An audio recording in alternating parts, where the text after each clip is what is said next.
రాజస్థాన్లో ఇసుక తుఫాన్ బీభత్సం సృష్టించింది.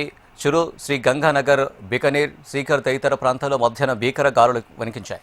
దట్టమైన మేఘాల రూపంలో ఇసుక ఆవరించడంతో ఒక్కసారిగా చిమ్మ చీకట్లు కమ్ముకున్నాయి. అనంతరం ఆయా ప్రాంతాల్లో భారీ వర్షం కురుస్తుంది. ఇసుక తుఫాన్ కారణంగా వాహనదారులు, స్థానికులు ఉక్కిరిబిక్కిరయ్యారు. దట్టమైన ఇసుక తుఫాన్కు సంబంధించిన వీడియోలు సోషల్ మీడియాలో వైరల్గా మారాయి.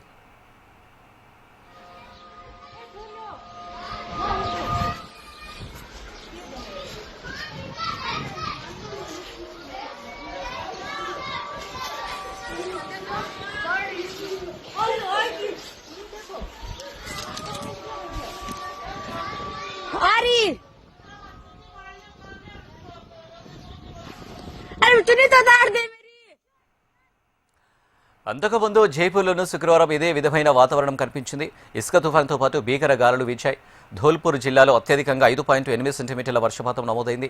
రాజస్థాన్లో ఈ తరహా వాతావరణం మరో 4-5 రోజులు కొనసాగే అవకాశం ఉందని జైపూర్లోని వాతావరణ కేంద్రం వెల్లడించింది. జైపూర్, అజ్మీర్, బికనీర్, కోటా, జోధ్పూర్, ఉదయపూర్ డివిజన్లలో గంటకు 60 నుండి 70 కిలోమీటర్ల వేగంతో బలమైన ఈదురుగాలులు వీచడంతో పాటు ఆయా చోట్ల ఉరుములతో కూడిన వర్షం పడే అవకాశం ఉందని తెలిపింది.